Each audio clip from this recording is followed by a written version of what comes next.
चलिए आज एक ऐसी कहानी पर बात करते हैं जो ये दिखाती है कि हमारी असलियत हमारे हालात से नहीं बल्कि हमारी सोच से बनती है। ये कहानी है एक भिखारी की जिसने सिर्फ अपनी सोच को बदला और उसकी पूरी दुनिया ही बदल गई। तो इस पूरी चर्चा की शुरुआत एक बहुत ही सीधे सवाल से करते हैं जो हम अपने बारे में मन ही मन सोचते हैं। क्या हमारी जिंदगी वैसी ही नहीं हो जाती? ये सवाल इस पूरी कहानी के दिल में बसा है। कहानी हमें ले चलती है एक रेलवे स्टेशन पर। यहाँ एक भिखारी था जिसकी दुनिया बहुत छोटी थी, बस लोगों से मांगना और जो मिल जाए वो ले लेना। उसकी सोच ने उसे एक पिंजरे में कैद कर रखा था। उसका हर दिन हर पल एक जैसा था, आने जाने वालों से भीख मांगो और पेट भर लो। तो जब उसने एक अच्छे कपड़ों वाले आदमी को देखा तो उसके लिए वो बस कुछ सिक्के पाने का एक और मौका था। उसे जरा भी अंदाजा नहीं था कि ये एक मुलाकात उसकी पूरी की पूरी जिंदगी बदलने वाली है। उस व्यापारी के इस एक सवाल ने मानो भिखारी की दुनिया ही हिला दी। ये सिर्फ एक सवाल नहीं था, ये उसकी पहचान पर, उसके होने पर एक बहुत बड़ी चोट थी। और भिखारी का जवाब देखिए कितना कुछ कहता है। ये उसकी वो गहरी जड़ पकड़ चुकी सोच को दिखाता है। उसने तो मान ही लिया था कि उसकी औकात सिर्फ और सिर्फ लेने की है, देने की तो वो सोच भी नहीं सकता। उसकी पहचान भिखारी शब्द में ही कैद हो गई थी। और फिर जाने से पहले वो व्यापारी एक नियम बता गया। ये कोई सलाह नहीं थी, ये तो जिंदगी का एक सिद्धांत था जिसने भिखारी को अंदर तक झकझोर कर सोचने पर मजबूर कर दिया।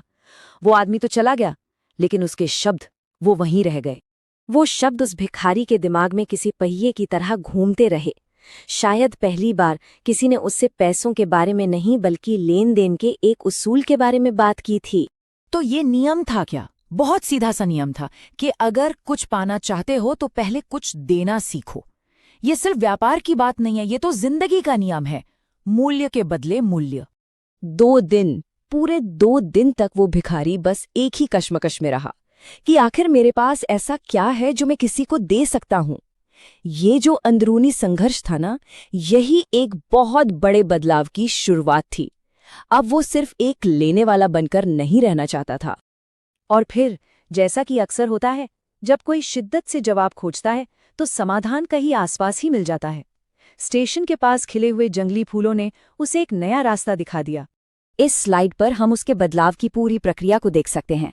सबसे पहले आया विचार कि भीख के बदले में एक फूल दिया जाए। फिर आया कर्म, उसने सच में फूल तोड़े और जो भी उसे पैसे देता उसे भेंट करने शुरू कर दिए। और नतीजा, अरे नतीजा तो कमाल का था। लोग अब खुशी खुशी उन फूलों को ले रहे थे। अब ये लेन देन दया का नहीं बल्कि मूल्य का आदान प्रदान बन गया था। और यहीं असली बदलाव आया। बात अब उन सिक्कों की नहीं रह गई थी जो वो जमा कर रहा था, बात उस सम्मान की थी जो वो कमा रहा था। पहले दूसरों की नजरों में और फिर जो सबसे जरूरी था, अपनी खुद की नजरों में। उसकी अपनी कीमत बढ़ रही थी। कुछ वक्त गुजरता है और कहानी एक बहुत ही दिलचस्प मोड़ लेती है। उसी स्टेशन पर वही व्यापारी उस भिखारी से फिर मिलता है, लेकिन इस बार माहौल बिल्कुल अलग था। व्यापारी के मुंह से निकले ये शब्द कोई मामूली तारीफ नहीं थे, ये तो एक पहचान थी, एक मान्यता। व्यापारी ने उसे वो बना दिया जो वो शायद खुद को देख ही नहीं पा रहा था। और बस वो एक वाक्य उसके दिमाग में जैसे बिजली की तरह कौंध गया। उसकी आंखें एक नई समझ से, एक नई रोशनी से चमक उठी। उसे जैसे अपनी जिंदगी की चाबी मिल गई थी। ये इस कहानी का सबसे सबसे शक्तिशाली पल है। उसने आसमान की तरफ देखकर चिल्लाकर ये कहा। ये सिर्फ दुनिया के लिए एक ऐलान नहीं था, ये तो खुद के लिए एक घोषणा थी। उसने अपनी पुरानी लाचार पहचान को तोड़कर एक नई ताकतवर पहचान को अपना लिया था। ये स्लाइड इस पूरे बदलाव को बहुत ही अच्छे से दिखाती है। देखिए, वो भिखारी से व्यापारी बन गया, मांगने वाले से देने वाला, और लाचारी की सोच से निकलकर सफलता की सोच तक पहुंच गया।